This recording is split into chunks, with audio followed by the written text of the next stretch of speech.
Alderman Boyd, Present. Alderwoman Davis, Alderman Ornowitz, Alderwoman Hubbard, Present. Alderman Coatar, Here. Alderwoman Spencer, Present. Alderman Oldenburg, Present.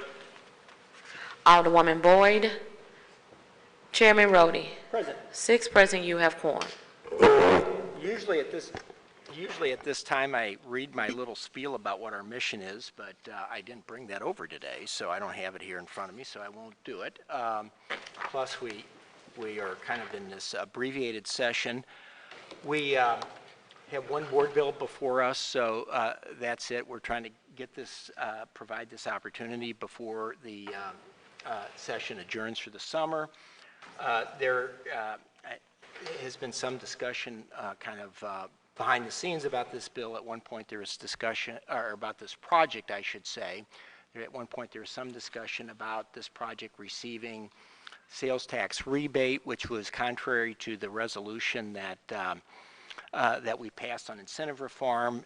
The developer has graciously agreed, I guess the sponsors have graciously agreed not to proceed with that. They have made some adjustments to their board bill.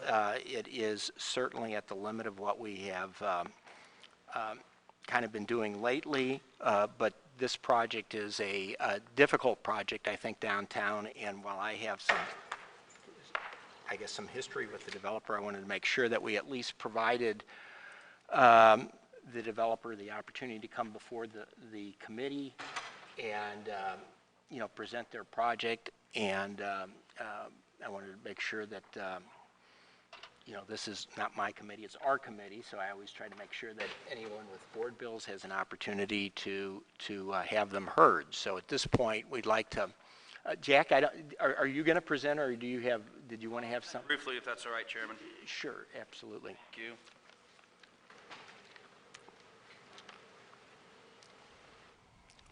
And that's for members of the committee here.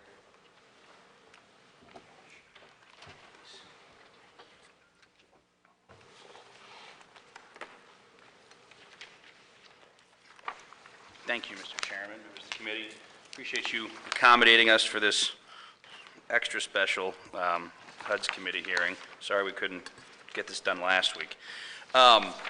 We're here today to talk about the chemical building. I'm sure many of you are familiar with this parcel. It's downtown, located on Olive, right next to the existing Hotel St. Louis.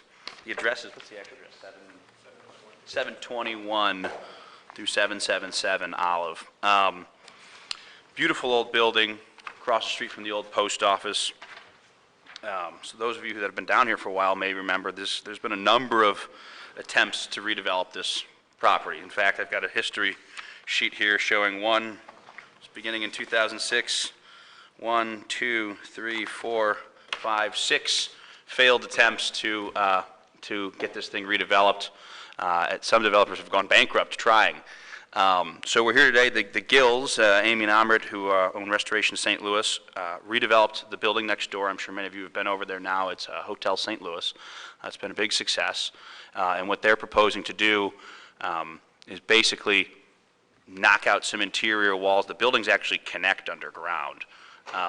So they're proposing to knock out some interior walls, kind of expand their lobby, and do a mixed use of additional hotel rooms for the Hotel St. Louis and some apartments on the top floors. So it breaks down to 84 additional hotel rooms and 72 apartments on floors 9 through 16. Total cost, they're acquiring the building, and you've got the sheet in front of you, for $5 million. They're acquiring it from a developer out of New York who does not have the ability to get done the project they had originally intended. It's probably for the best, because I don't know that was a great project for downtown. Construction costs are $42.5 million. They're really utilizing state and historic tax credits. They've already been awarded those credits, which is one of the reasons we're sort of under the crunch, and I know Mr. Richardson will tell you more about that. So what we're asking for today, and I get it's a little unorthodox nowadays, but we're asking for 17 years of property tax abatement, basically to expand the existing redevelopment area authorized by the hotel, for the original Hotel St. Louis at 705 Olive, basically expanded in to take in this parcel and requesting the full 17 years.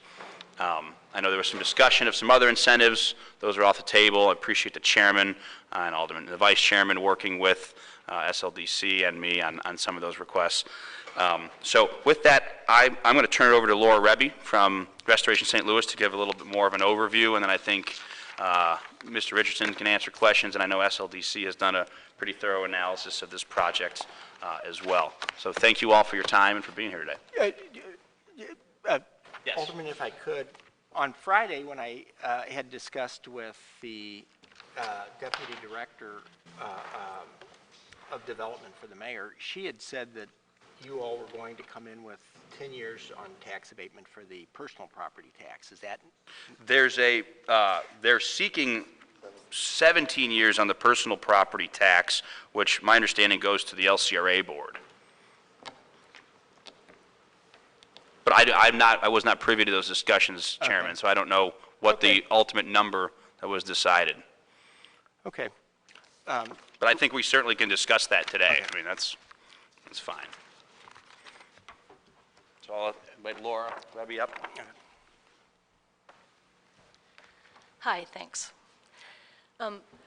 What we're proposing here, I know you have the rough numbers there, but what we want to do here is take Hotel St. Louis, which is at the corner of 7th and Olive, and expand it into the vacant building to the west, into the chemical building.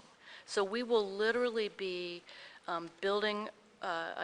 expanding the lobby across the alley. There's already a tunnel that goes underneath the alley, and having the ground floor be our lobby, and then up 8 floors of hotel rooms, and then the rest apartments, because the numbers don't support a full hotel and they don't support full apartments. The only way we can make the numbers work is with a mixed use, and then a rooftop bar, restaurant, venue of some type, and some retail on the ground floor for street visibility, street activity.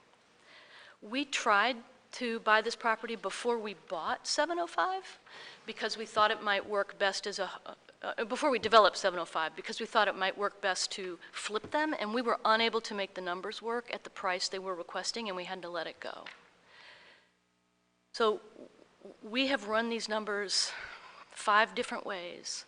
It's a really difficult project to make work, as I think you can see from the 6 prior people who could not make it work. It's expensive property. Parking is a big issue. The downtown market is difficult to figure out how to do apartments, what size on that floor layout of this historic building. Can't quite work as a hotel, can't quite work as apartments.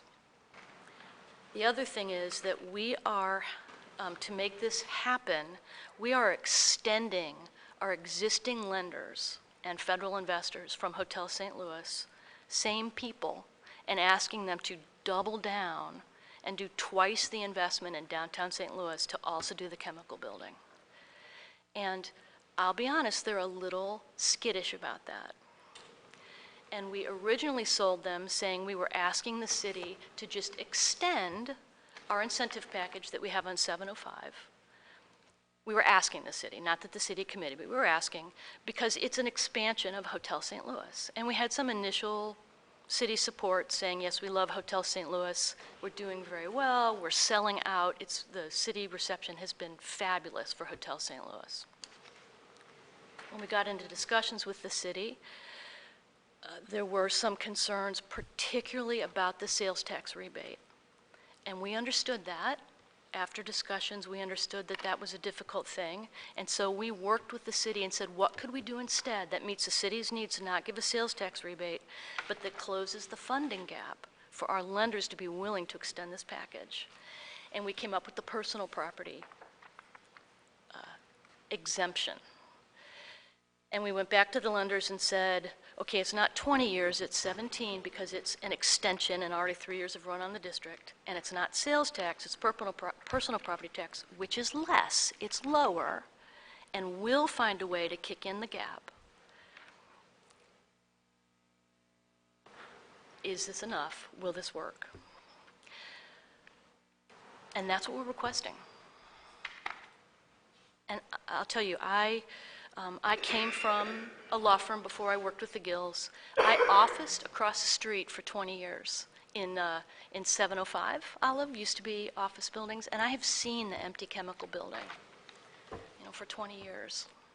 And it's a shame. I would love to see it open and vibrant and a better block down there. St. Louis deserves that. And I'm a city resident, and I want the city to use its money well. I'm glad you're asking the questions. They're the right questions to ask. But I really believe this is a good use of the city's money and necessary to restore this building, bring it back into service.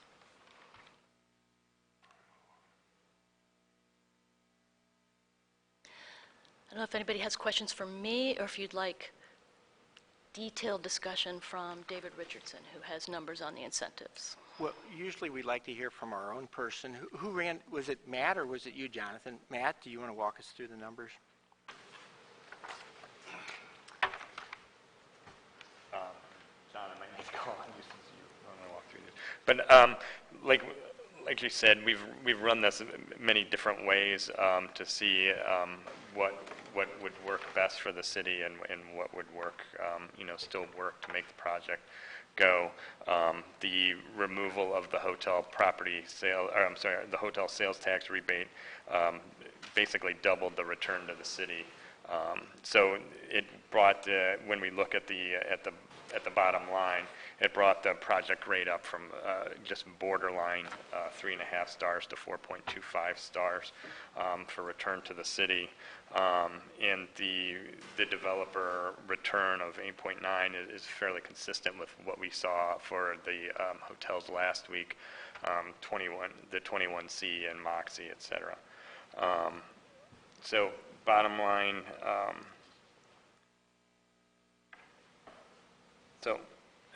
I think that's the bottom line of what we've got here. I don't know what other questions you might have. Matt, what was the incentives that we did for the two hotels a couple weeks ago? I believe 21C was and you might correct me if I'm wrong, but I think it was 85% for 15 years? Or 10? 85% for 15 years for 21C. Wasn't Moxie I thought it was one of them was like 10 and 5, an extra 5, so it was 85 to 10, and so that for that particular hotel, it was 85 for 10 years and 5 for 50. okay. And the other one was It was less. It was 75 for 10, and this was Moxie. It was a lower price point and a lower cost. So I think it was 75 for 10. okay.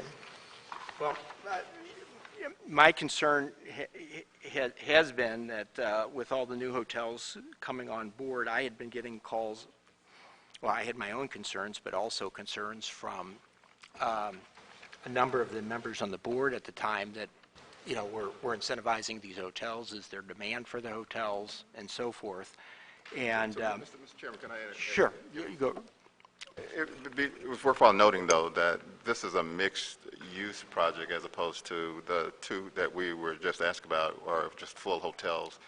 And obviously, each of the buildings in each site has a different condition and scenario that we have to, and I would add while I'm standing here is that what we always look at is the return on investment to the city. And in this case, the return on investment has increased based on the negotiations that has gone about, but it is also something that puts us in the same situation as the other two hotels that we talked about as far as the return. So a similar report in response to the city's needs. Okay. Well, we're here because I wanted to make sure that the committee participated in this and asked their questions and shared their concerns. Alderman Boyd, do you have any questions of? Sure. Thank you, Mr. Chairman. Has the project been awarded the federal and historic tax credits already? It's been awarded state and federal historics. That was done, so the credits were awarded to the, I guess, the previous developer that the Gills are purchasing the parcel from, Morgan Communities. Okay. And is this going to have a CID and a TDD? Yes, it will have, so there's an existing CID and TDD, which are each 1% taxes on the property that exist at 705. Those will be expanded, and there's a bill in Ways and Means today on the SID. The TDD does not actually come to the Board of Aldermen. That's done to the courts. And out of curiosity, you might have said it, so what kind of retail is going to be inside the hotel? On the, I will let Laura speak to that. I couldn't tell you what the retail is there. I know there is one, is there still a retail space in that first floor currently open? There's still the a jewelry jewelry, store. yeah. Okay. Well, go ahead, Laura.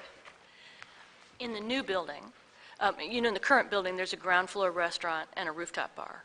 In the new building, we are negotiating with the current jeweler to put him in a new, cleaner space, but about the same size. We're planning a corner restaurant, hoping to be a deli-type lunch, breakfast-type restaurant. And we will also have a rooftop venue. And then, I don't know if you consider this retail, but we'll have expanded ballroom banquet-type facilities. So that's a retail sales tax as well. Okay.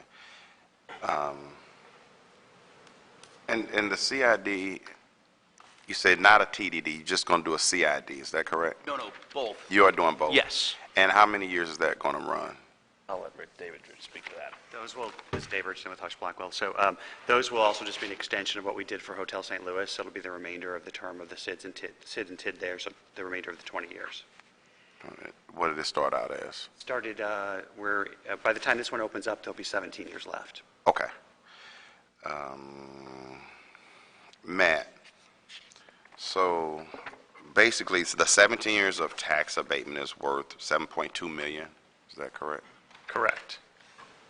Okay. You know, I'm very pro-development, but I think about the awarding of the incentives and how much we give away and all the conversations that have taken place over the past several years. Do we really think 17 years of tax abatement is necessary downtown?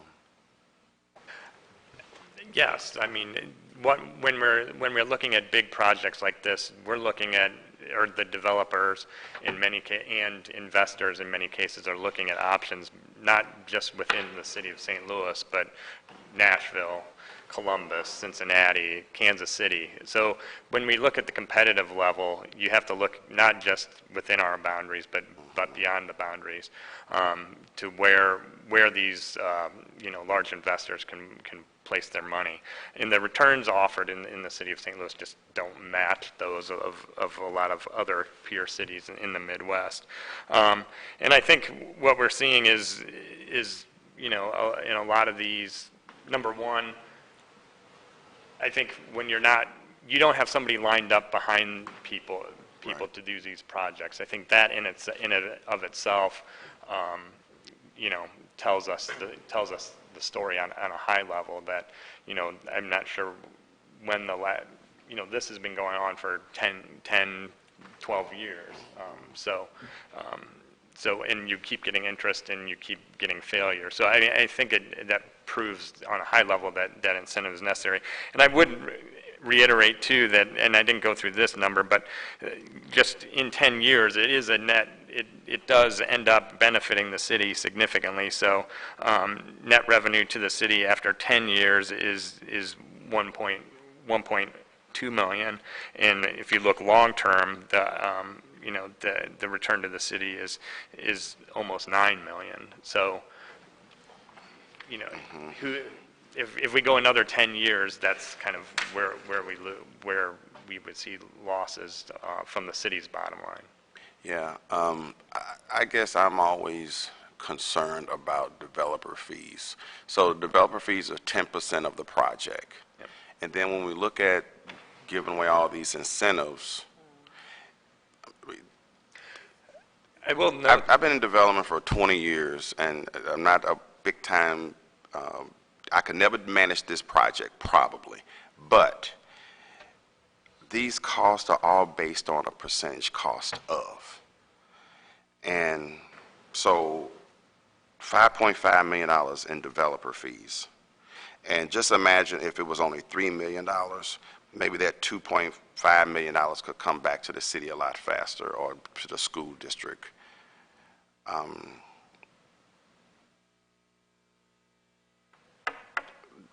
will note that we do consider the developer fee in part of calculating the investor's return on the project.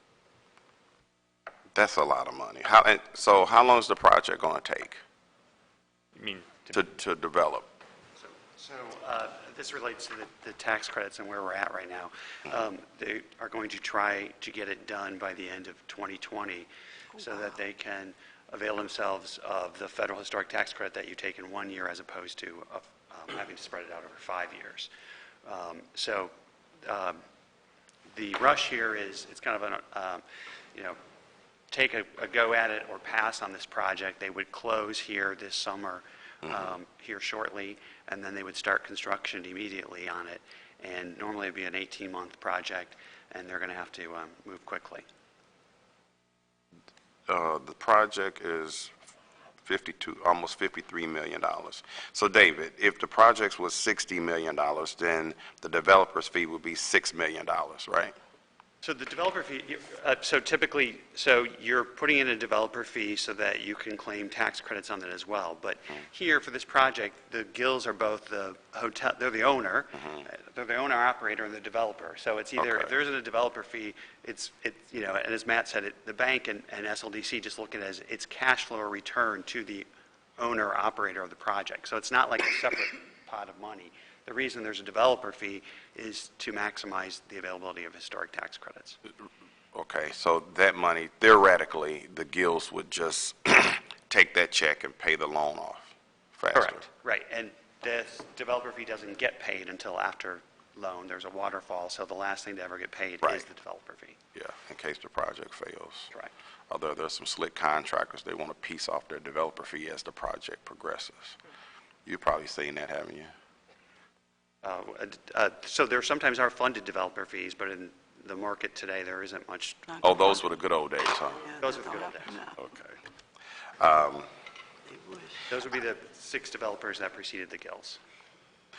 I'm going to support this. I just wanted to just kind of point out, because I think about the high-risk opportunities that exist in North St. Louis and how, they're just seem to be developer financially risk adverse to coming over there to really jumpstart economic development opportunities. And I look at Martin Luther King Boulevard as one from the city limits of Wellston to Union. There's a wealth of opportunities, and I think about how 20 years of tax abatement to build a new building or to rehab some property over there could really go a long way. But what developers tend to do, and I'm not trying to beat up on developers because I love this city, we take downtown, we take Central Quarter, we take, Lafayette Square, we take, areas that there's a lot of good activity going on, and we just keep pouring and pouring. And because it's a tough project, we want to give 17 years tax abatement or 20 years tax abatement or 25 if we can get away with it.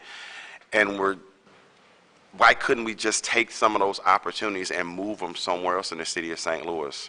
That just bothers me. It just troubles me. It's always this focus on downtown, midtown, Lafayette Square. That just bothers me. So I'm giving commentary. I'm going to vote for this, but it frustrates me. So that's all I have, Mr. Chairman. Alderwoman Davis?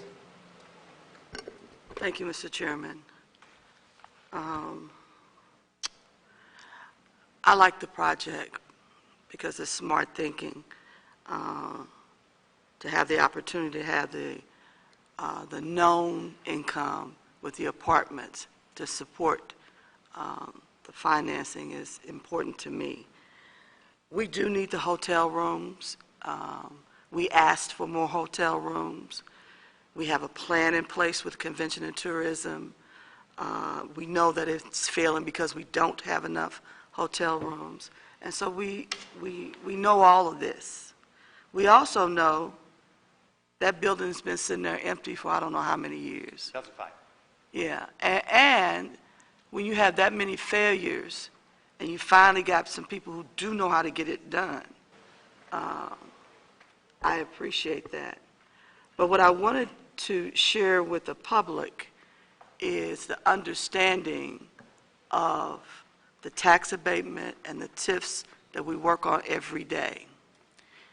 If you have a building that's sitting there or a piece of land that is abandoned and/or has someone who owns it and chooses not to develop it, and many times chooses not to pay the taxes on it either, we have nothing. There is no income to the city. So when you take zero and you go to the project being finished and having this revenue come in, and also sharing the revenue with the person who has chosen to take on the risk of a project like this, it only makes sense. And I don't know how we're going to ever get that understanding out there that when you have zero, and now you have the prospect of generating income for the city, and on more levels than just paying the taxes. I mean, think about the people who are going to come in these hotel rooms. Think about the people who are going to live in those apartments. And they will be spending money, enjoying this city, using services in this city, all over this city and region, really, not just the city of St. Louis. And so when we have these opportunities, we do need to explore, and that's what I love about the system that was put in place for the financial impact reports, because it tells you, it shows you exactly where we're going. But what I do know is that between, what's that building over there? The Kill, when that project was done, and there's another one, I'm trying to get it in my head. We will never hit that. I think the Kill was, 35 years on incentive? The Opera House, yes, Opera House. The Opera House. Peabody is what it's called. Well, no, it's Stiefel now. It's Stiefel now. But there was one that nobody could really wanted to support, but we knew we needed to. And so I just want to say a couple more things, Mr. Chairman, and then I'm going to be done.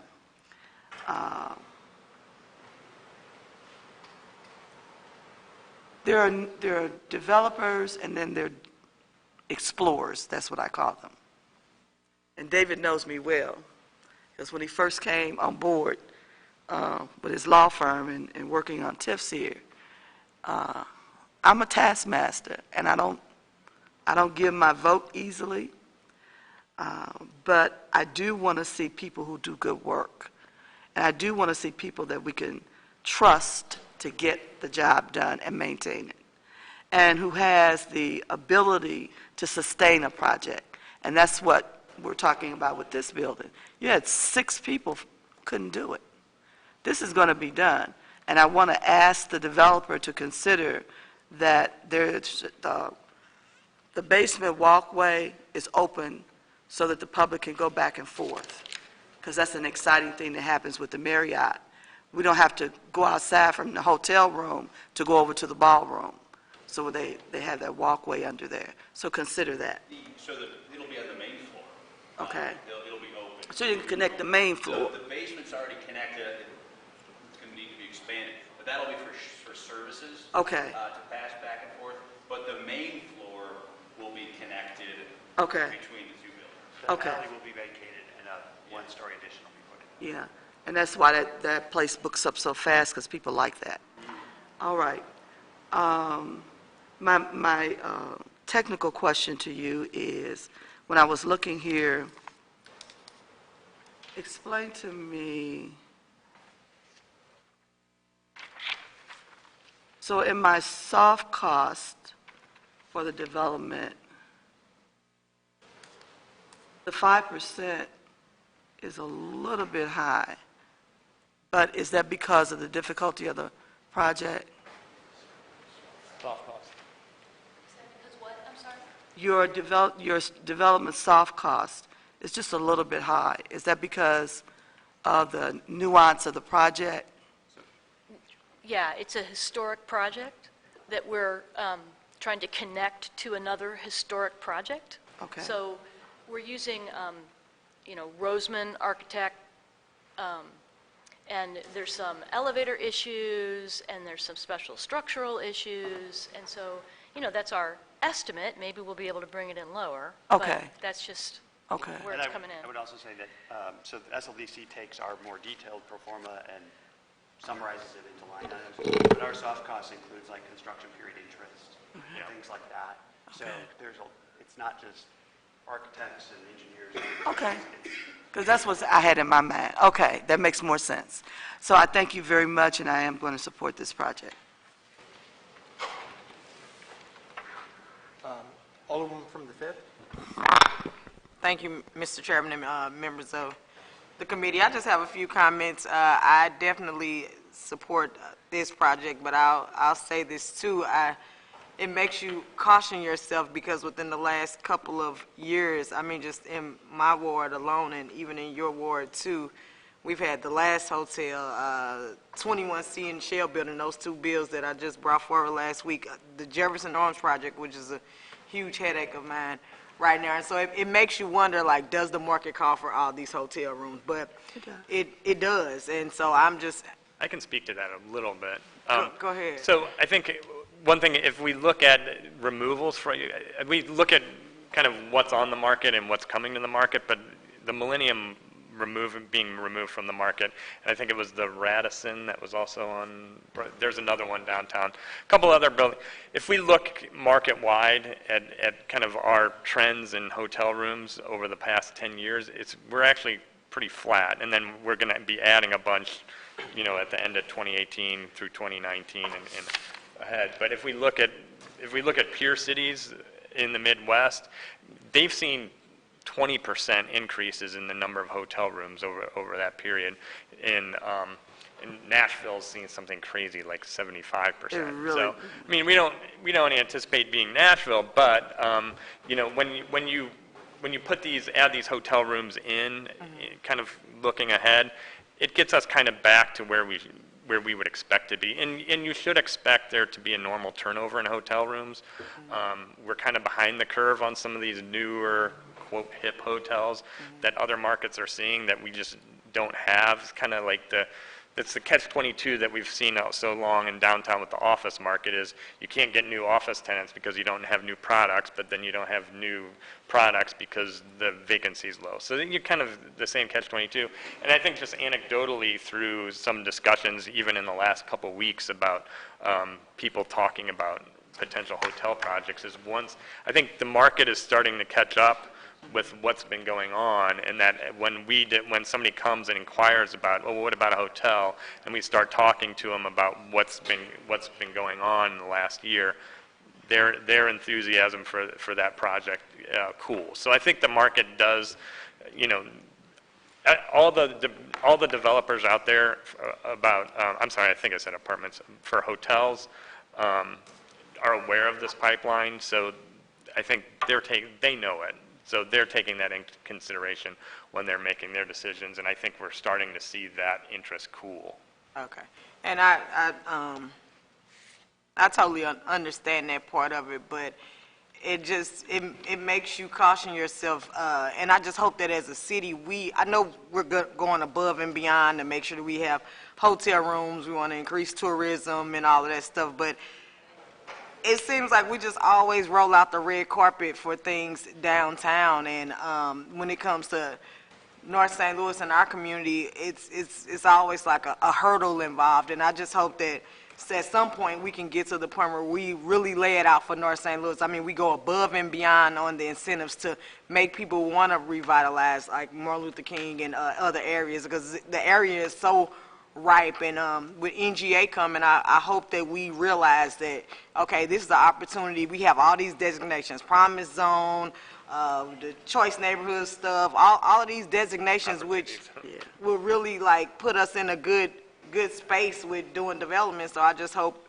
that we use it, and it makes me feel some type of way sometimes when these things are packaged together, because right now I'm dealing with a project in my ward where when everything was going on, they never mentioned the tax abatement, but because there was a delay in the tax credits and the construction costs went up, it's like, okay, if the city has this opportunity for us to get a tax abatement, let's do it. And we need to get away from stuff like that to just structure something, and because we have it, we use it, because it's not to our benefit, and especially in North St. Louis where there is no development taking place. So I definitely support the project. I think it'll be good for downtown. We're able to revitalize something. I've been to the Hotel St. Louis. They have the closest thing to Famous and Bar's old French onion soup in the city. So I commend the efforts regarding this project. But as a city, I hope that we can just be more selective in how we place incentives. And so that's all I have.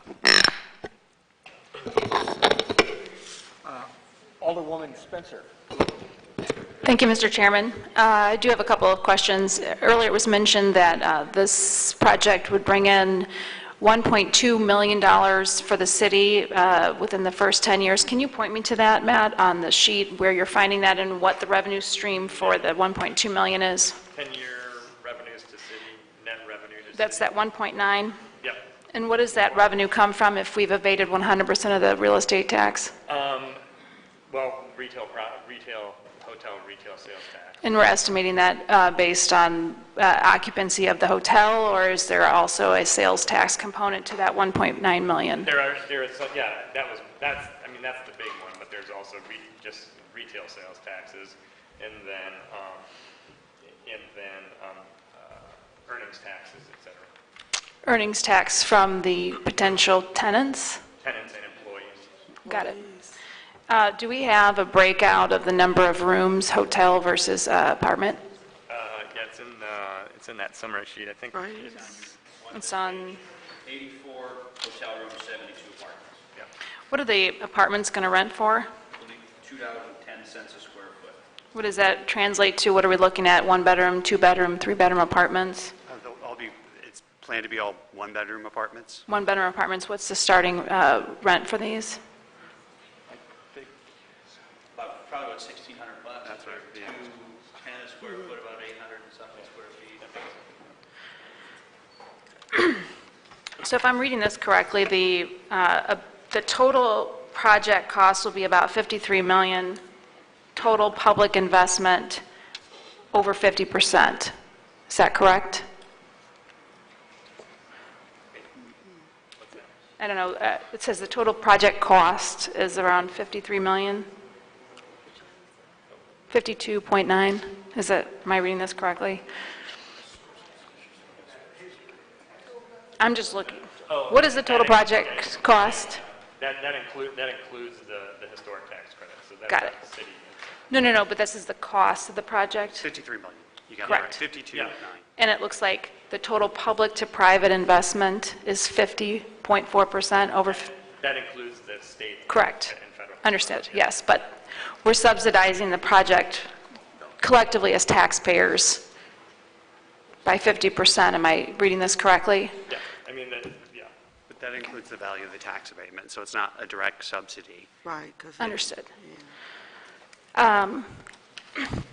My concern, and I've shared this with my colleagues down here, is the total number of hotel rooms that we're bringing down here. We've talked about it in this committee before, the need for an overall comprehensive look at hotel rooms, a study to really identify how many hotel rooms the city needs, where they should be located. I represent a very attractive part of the city that doesn't currently have a hotel that could really benefit from having hotels spread throughout our city. I think that we could really benefit from understanding how many hotel rooms we actually need in the city of St. Louis and a comprehensive look at where they should go. I know we don't have that. We've talked about very anecdotally replacing hotel rooms, et cetera. We talk about that every time we provide a massive incentive for a hotel project down here, and it's frustrating that we don't have a comprehensive look at the type of development that we time and time again keep looking at down here. It was mentioned. Can I address your comment? Sure.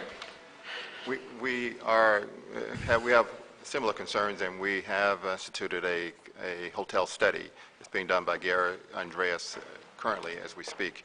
But we also have done our own, Matt has actually done this, as we've compared ourselves to our peer cities in some aspects. So we know initially some of the points he pointed out early. So we know that we have a lack of the, I call it the mix that is attracting travelers, the younger travelers. But we also are trying to figure out exactly our total need and where we should be. So that hopefully the results of that study will be before you when you all return from your summer break. I think that's great, and actually points to the fact that we should probably be waiting for that study to take a look at a project as massive as this. I mean, this is a pretty big project.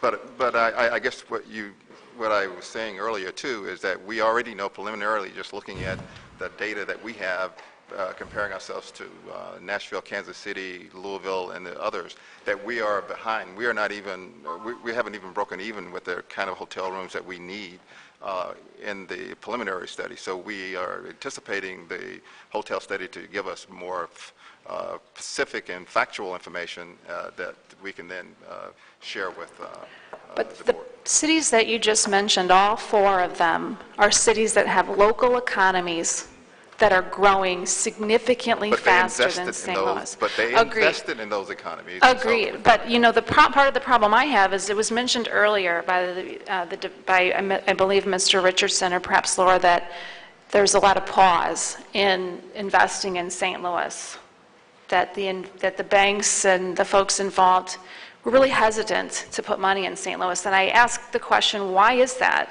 Is it because we lack an investment in public safety? Is it because we lack an investment in our streets and other infrastructure and the crumbling infrastructure that we have? And when we provide massive incentives without, on the back end, providing for the city underneath that is, the backbone of, development, that's where we really run into problems. We have a lack of infrastructure. We need a lot of upgrades to our basic general functioning in our neighborhoods. So I get worried when we're providing such a high level of incentive without first taking care of our own projects. So I guess my response to that, Alderwoman, would just be, okay, so right now we have a building that's languishing, it's been sitting empty, 6 developers have tried and failed. Obviously, I recognize, and much like you deal with our infrastructure challenges every day, of which downtown are extremely significant, having vacant buildings doesn't help with that process. So will this building eventually go back on the tax rolls? Yes. Will the schools benefit more from it in the future? Yes. In the short term, at least we'll be generating some sales tax revenue. We'll have more people downtown. We'll have more people spending money, which actually has the ability to potentially help with some of our infrastructure problems versus letting the building languish longer. I understand that, but 17 years, 100%.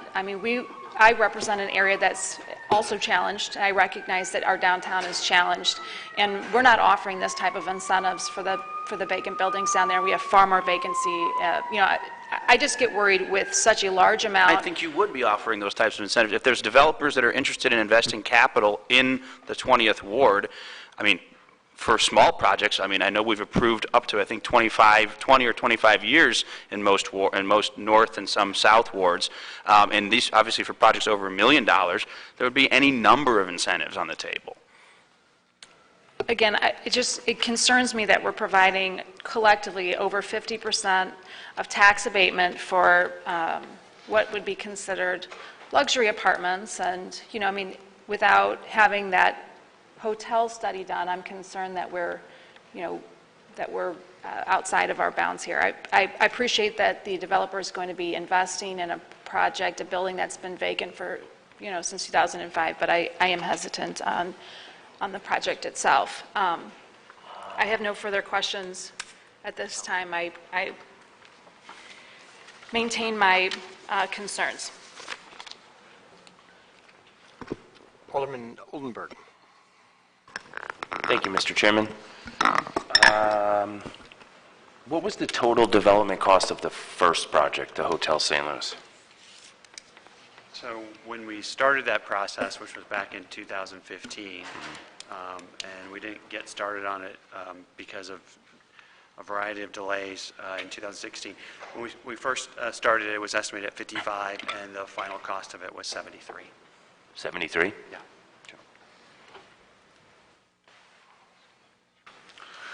Well, so I can certainly appreciate the over $120 million capital investment that the sponsor and their finance partners are making in downtown St. Louis, and how a bit of an anomaly that is, for sure, in terms of the investment dollars we need downtown. What was the first incentive? I'm a little unclear because it sounded like we're really just extending what was the incentive package on the first deal to this. So what did that fully contain?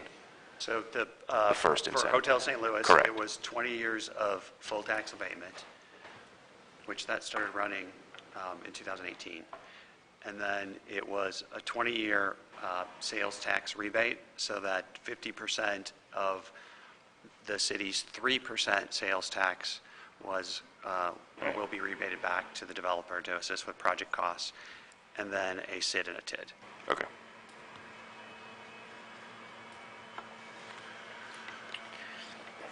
Maybe a quick question for SLDC. It was mentioned that, the need for the incentives here, is largely due to the market and the response to this building being challenged and has not come back online. What would you all, SLDC, consider the best comp, for this building, in terms of something that is, sustained or redeveloped? What's the best comp for this downtown? The Hotel St. Louis right next door would be your perfect comp. Okay. But, that would be a perfect comp. I think looking at what was done previously and what's proposed here, that does show some advancement in both our kind of scrutiny of projects and ours also, the city's need to provide that incentive, that level. That's of just a incentive. hotel, though, but a mix of hotel and Well, there's residential. apartments. There are apartments in yeah. Hotel St. Louis, too? Not There's 17 or 18 apartments. Oh, really? The rest is hotels, yes. Okay. Didn't know that. And then if you're looking at that, another comp, I guess, if you're looking to the mixed use, Right. Would probably be the Laurel. But, the hotel, I don't think is quite the same. But as far as a mix of, almost a 50-50 mix of apartments and hotel, the Laurel is, Embassy Suites would be Yep. a good comp. What's the flag? Is it on Hotel St. Louis? It's a Marriott autograph collection.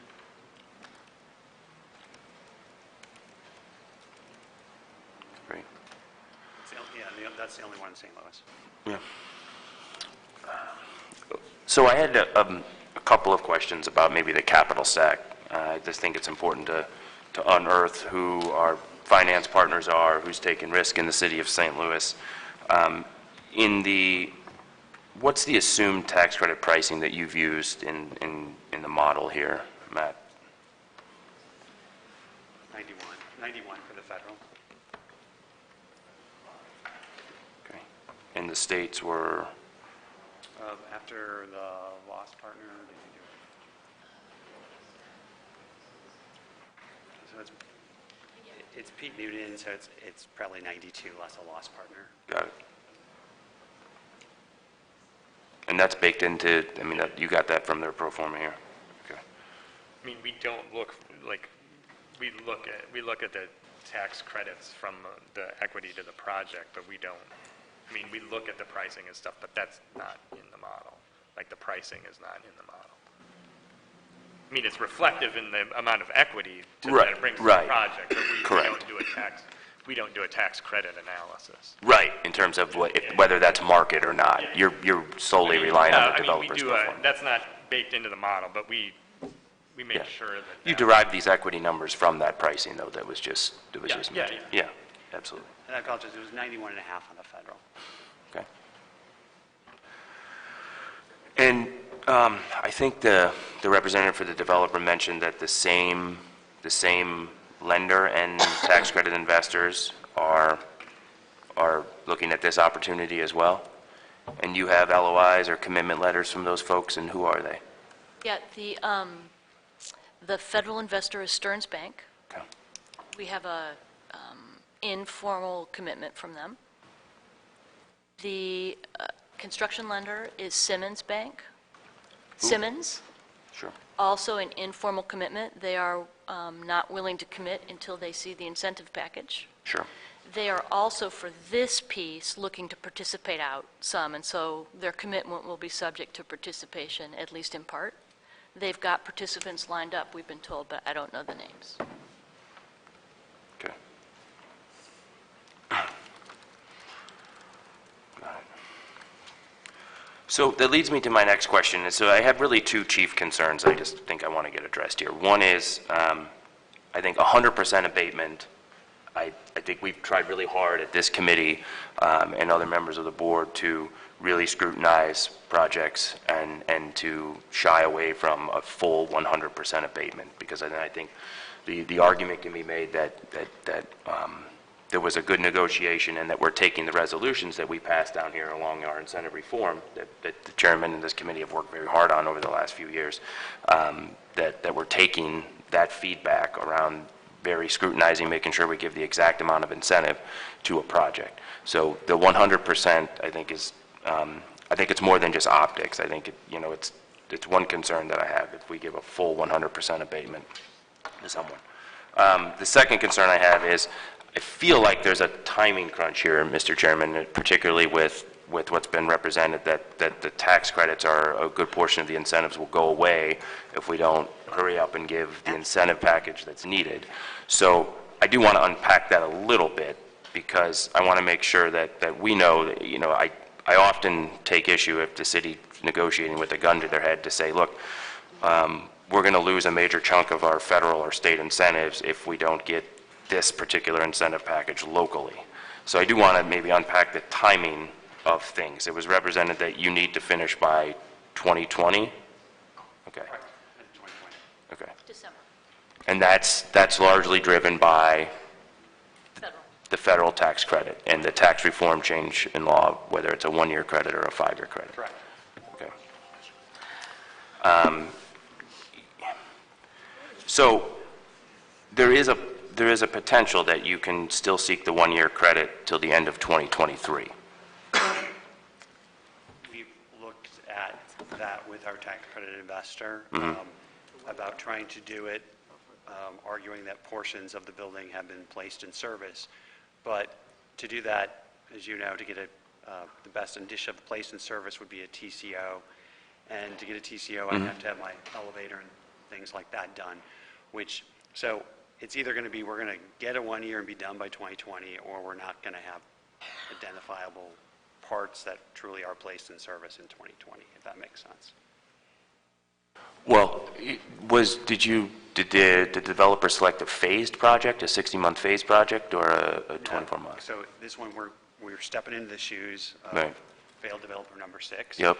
And if we try to phase it now, the state will treat that as a new application, and then we have to go back into the queue of the new rules, new discretionary process of the state. So, because the state says if you have a phased project, you need to match, the state needs to have similar construction periods. Yep. And so they treat that as a new application. Really? Yes, going through that on another project right now. Been there, done that. Yeah. Okay. That's interesting. Has the state ever, and I've never come across this actually, but I don't know if the state is open to the extent that there have been so many change of ownerships here, and particularly when creates a timing along a construction schedule. I mean, that would feel like a factual landscape where they might extend the construction period as a result of, we stepped into a historic application here, and it's an 18-month project, and we only have a year to complete it. I mean, So we are stepping into the shoes. We're Right. doing, just to be able to get their applications, we are basically stepping into their LLC. So that's a little novel as well, so that we don't have to start over. And the state is holding fast to the requirements because they are statutory that you have to start and incur the costs. But we don't think that will necessarily be the Right. problem. It's It's more the federal credit. And then Okay. just making sure we don't rock the boat with the state, because you can't change applicants, as you know, under the statute. So that's why we're trying to, you can't change control Yep. and things like that. Yep. Okay.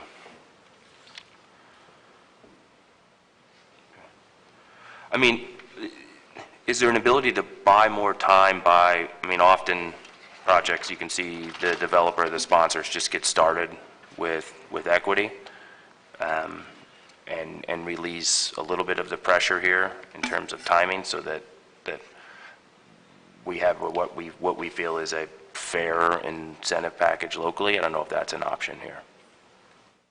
Well, there will be substantial, there's $5.5 million of equity, and as you know, it's all recourse debt, and there is, the federal investor's not putting in all its money up front. The state is a bridge loan. So, Right.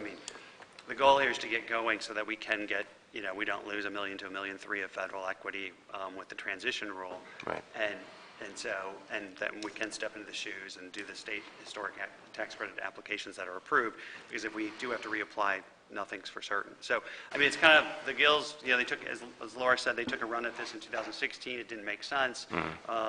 You had a developer after that who now has lost it. And so it's kind of a now or nothing to expand the hotel. And if it's not the right time, then, Right. another project. The sponsor could still get started, though, without, it could still take down the building and get started with equity in order, to relieve any kind of time pressure there, right? Because if you have to finish by a certain date, getting started now would allow you to do so.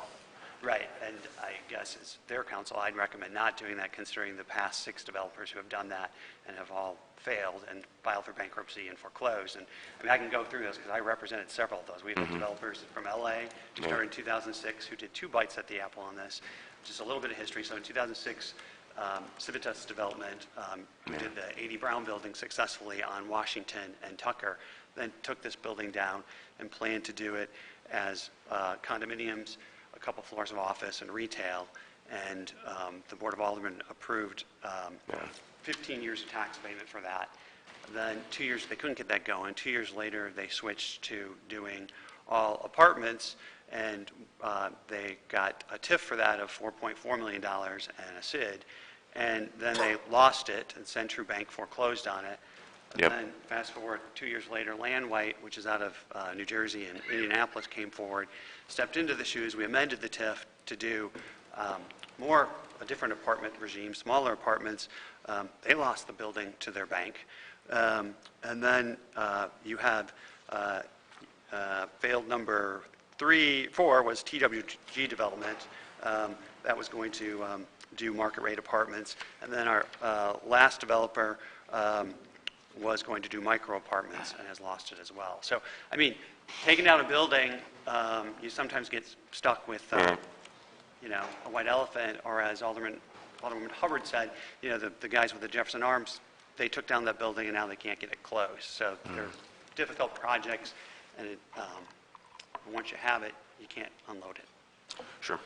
Okay. I have no further questions. I want to announce that there's actually a Ways and Means Committee that's scheduled to start at 10 o'clock. They've been very gracious in waiting for us to complete. I apologize for us running over. I didn't realize that when we scheduled this, we were potentially infringing upon your time. We have one last question, one last member of the committee, and then have a couple. Alderman, go ahead. I'm trying to catch up. Okay.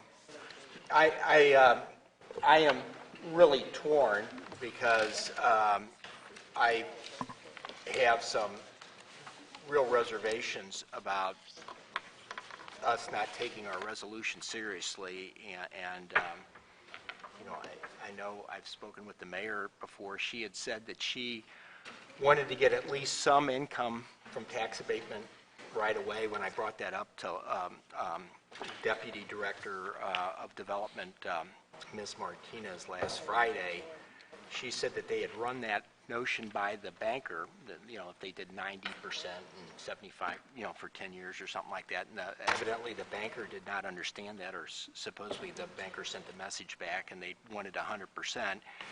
At which I suggested perhaps they cut the personal property tax from 17 years down to 10 years as a compromise. And it was under that agreement that I agreed to have the hearing today.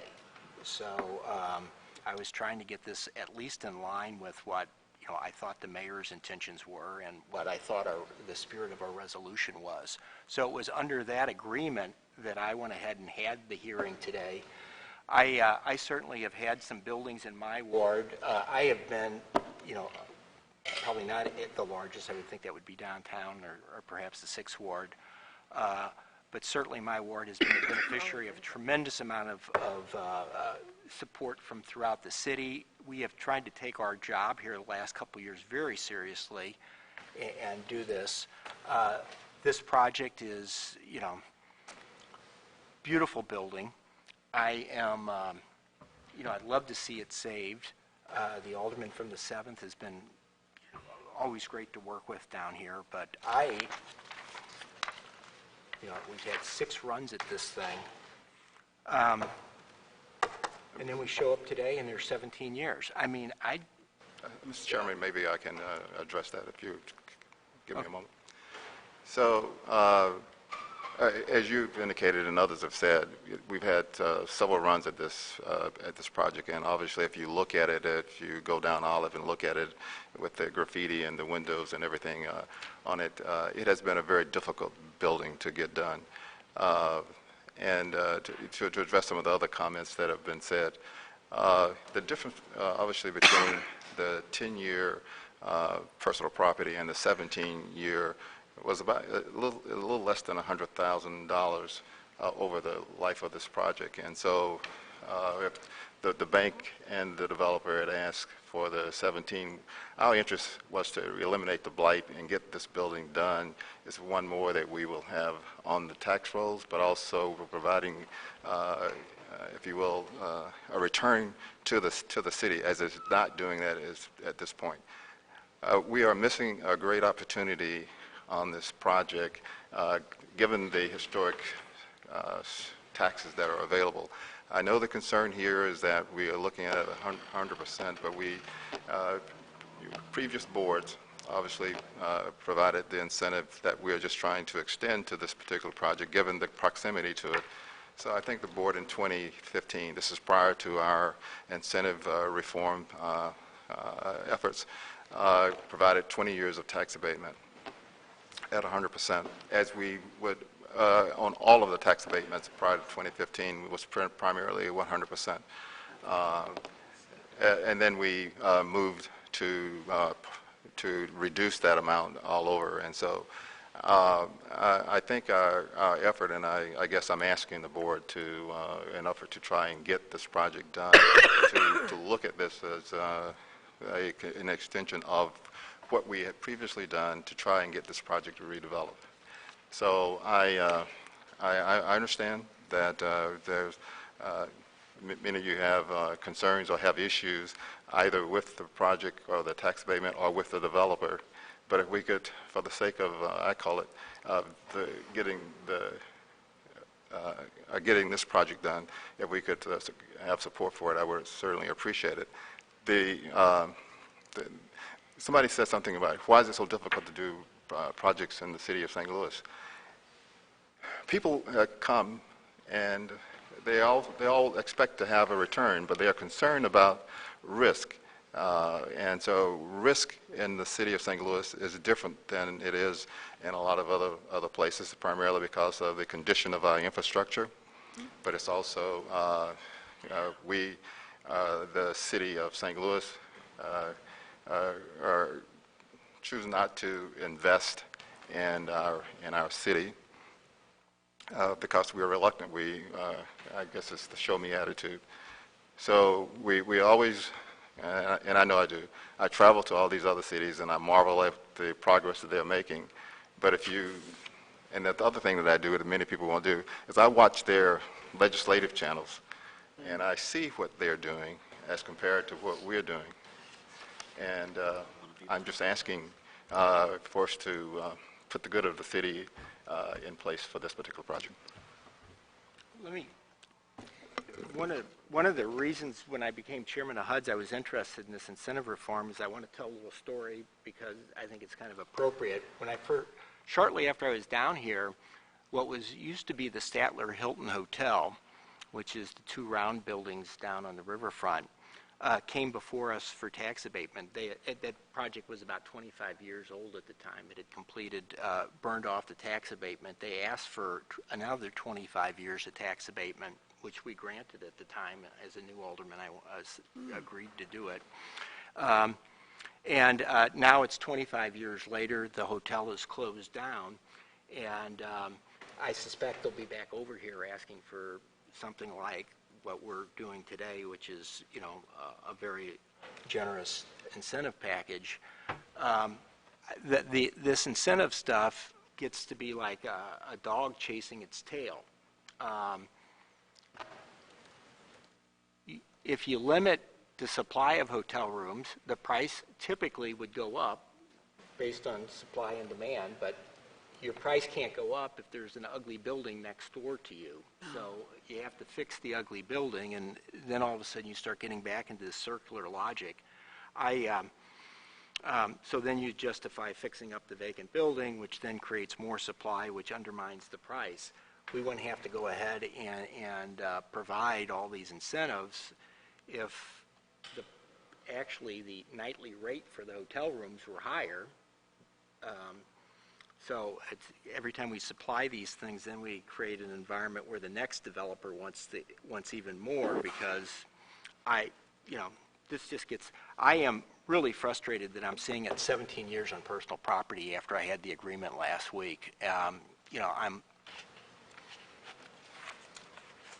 really torn about even offering a chance for somebody. I mean, would you all consider just right now telling us that you're going to go ahead and knock that to 10 years? Oh, that would kill the project, wouldn't it?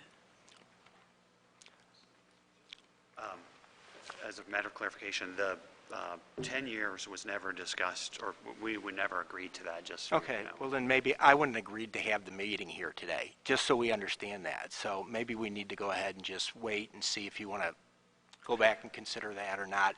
Here's the deal. We're showing up. We should have never gotten this far. And we're showing up here today. Everybody's running around the closing table, and you're asking us to double our incentive. Maybe the guy selling the building needs to go ahead and step up with, cut his price. We're talking about a few $100,000, or else, you can go ahead and make it 90% for 10 years and 50% for the last 7 years or something. But these are different things that I had talked to Linda about. She said that she had conversations with the developer. The developer did not want to go ahead and do anything less than 100%. And then I said, Linda, what about cutting the number of years on the personal property tax? And she said we would do that, have it prepared, and that we would have today's meeting based on 10 years of personal property tax. That was the understanding that I had with her Friday before I scheduled the meeting, and that was Friday afternoon. So sorry if there's a confusion, but the developer never agreed to that, nor was aware that was a condition of holding a hearing. Okay, well.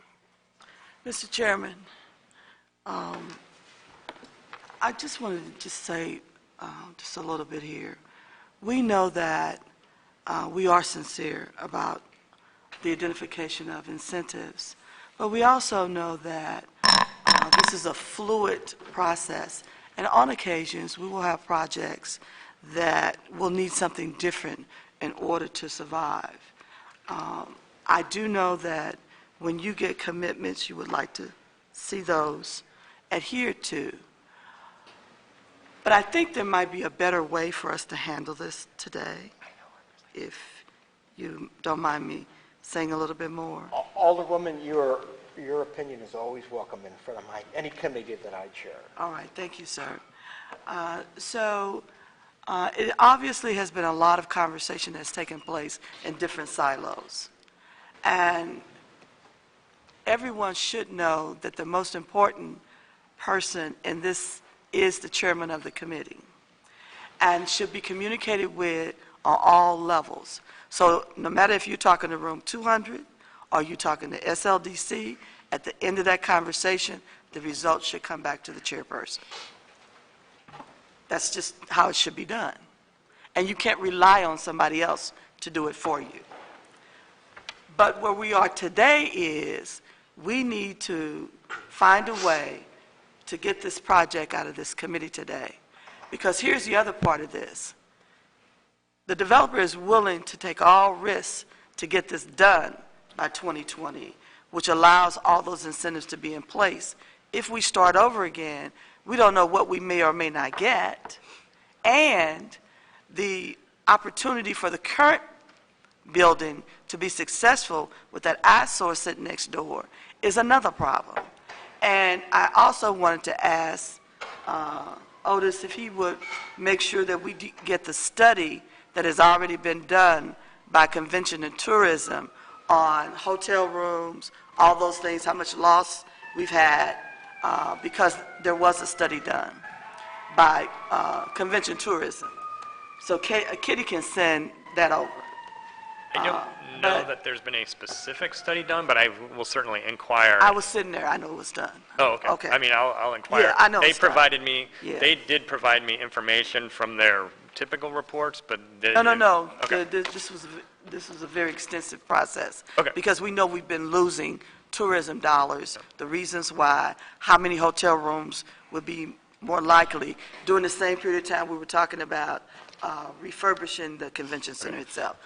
There was a project. And also, for that. just to inform this discussion, I estimated the value of that extra 7 years because the bulk of the personal property depreciates over 5 years. I mean, they're going to continue to buy, replace a portion of that. But my estimate of that extra 7 years is about $100,000. Now, that was important. In tax. Yeah, because that helps us in our thinking Yeah, it's not, to know yeah, that. it's about Thank you. $100,000 is my estimate. Okay. So, Mr. Chairman, I'm going to be quiet because I saw that the deputy mayor came in, and you probably need to get some more clarity. So I'm going to be quiet. I don't know if there's anything. I thought I saw Linda come in. She did come in. I do want her in here. Yeah.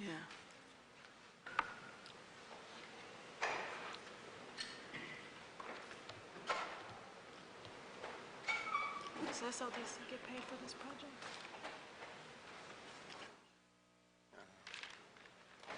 Certainly feel free to. Did you want to ask him? Ready? Mr. Chairman, Alderwoman from the 20th. I have a question of SLDC. The developer fee that goes to SLDC for this project, what is that? What is the amount I paid? don't believe any of the developer fee goes to Or, SLDC. I mean, not the developer fee, but there is a fee to SLDC for the work conducted on this project, am I right? They just pay an application fee. The application fee? Just an application fee, and I can't recall, Dale, quick? I think it's $5,000. $5,000? Yeah, it's just, No, the application fee, this is just $1,000. Just $1,000. And then at the conclusion of the project, 0.15% of whatever the project cost is would be the fee back to LCRA. So LCRA gets an additional, what would that total be? Well, in this case, maybe we're talking about, what, $70,000 or something? $70,000 would go to LCRA if the project is completed. Correct. But not if the project is not completed. That's correct. So there is somewhat of an incentive, am I correct, for SLDC, LCRA way, to... Alderwoman, I reject that, and this body does not fund SLDC, and for us to do work, we have to be funded somehow, okay? And so for you to be quibbling over $70,000, I take offense to that. we have to, you have put commitment after commitment on us to do inclusion review, we do incentive review, and we get not a single penny from the city of St. Louis. Well, Mr. Director, this project will cost the city of St. Louis, the school district, and other entities here several $million. You want to just SLDC, It's shut nothing it down? now. no, my point is just that we are trying to do our due diligence here as a committee, and it is our job and our charge to do so. Nobody made an allegation, Mr. Director. I was simply asking a question. Chairman, if I could make a proposition maybe, and understanding that obviously the personal property tax exemption is something that flows through LCRA, would the chairman be amenable, and you'd have to take me on my word, which I think is good, I hope it is, to instead of the 17-year full personal property tax abatement, we've done some back of the napkin. We think we could probably, if a 90-year at 10%, 90% for 10 years, 50% for the next 7. Would you be amenable to that? Much better. And I would just have to commit to personally showing up. I mean, if that agreement somehow fell apart, I would just have to personally show up and speak against the personal property tax abatement and write a letter opposing it to the LCRA. That's pretty good. What was it, 90% for 10? 90 at 10 and 50 at 7. Now we get back to, And I apologize. yeah. I apologize. We're having this in an open hearing because I was not privy to the conversation. I guess we get back to the whole issue of the veracity of the developer, because it was my understanding that when the developer rejected any reduction, anything like 90% before, because the bankers didn't understand that, and that was what was communicated to me previously, that they were dealing with out-of-town bankers. Take the additional risk with their own money. Is that not what you had relayed to me? So that if we went ahead and did 90% or anything like that on the real estate taxes, that was, we're sitting here and it is now half an hour into Ways and Means hearing. All right, Linda, I don't know where we go here. You want to step up? And I thought we kind of had an understanding on Friday that we weren't even going to get, that we were going to present something that was 10 years for the personal property tax. That's what you had communicated, that was what you wanted to support. I communicated that to the developer and their team. They came back and said that wouldn't work, and I said, that's what you said. But Okay, then I didn't want to have the hearing today, and that's why I emailed you Friday afternoon, and you asked me to schedule the meeting, so that's what I did. What I heard you say was you didn't want anybody to talk to you about changes to the 10 years, and so that's what I communicated. Okay, well then why don't we just go ahead and... Chairman, then my request would be this. I prefer, if we could pass, I'll commit to you that I'll only support 10 years of personal property tax exemption at LCRA, and if they can't make that work, the project will die, but at least we'll get it out of committee and give it a chance. I'll commit that to you. And if they can't figure out how to make the numbers work, I won't really even be a need to perfect the bill. Okay, when's your hearing? I don't actually know if there's one even scheduled. Is there even a hearing? It would be the next LCRA meeting, so 3 weeks from today.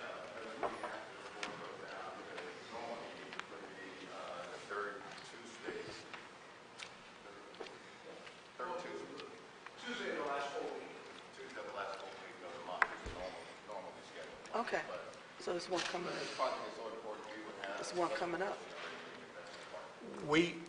And so your intent is to then second read on tomorrow and then... So, given some of the changes in our rules regarding engrossment, I truthfully don't know if I'm going to ask to suspend the rules and perfect tomorrow or next week. I need clarity on that process. I think we probably all do. Let's assume that, yes, you will do that. Okay. Now, if Otis is saying they're willing to have a special LCRA meeting, could that be next week? Could be next week before we final pass a bill. If we can do that, then with the understanding that I will be on the floor arguing understood, and I will be against suspension. So. And I will be at a hearing testifying against the personal property tax of greater than 10 years. Alderman, I think this is a reasonable compromise. Thank you you. very much for your efforts on this front. With that understanding, the chair will entertain a motion on Board Bill number 71. I move that we adopt Board Bill 71 with a due pass recommendation. Second. Seconded. Madam Clerk, please call the roll. Alderman Boyd. Aye. Alderwoman Davis. Aye. Alderman Ornowitz. Alderwoman Hubbard. Aye. Alderman Coatar. Aye. Alderwoman Spencer. No. Alderman Oldenburg. Present. Alderwoman Boyd. Chairman Rhodey. Aye. Alderwoman Boyd. I need to hear it. That's 5 aye votes, 1 no vote, and 2 present. By our vote, we passed this out of committee with a due pass recommendation. I want to thank everybody for their patience. I completely ignored our agenda again today by approving the meeting, but given our late time and the great patience that the members of the Ways and Means Committee have shown, I would waive that for today and ask that we be adjourned. So thank you all for coming. Thank you.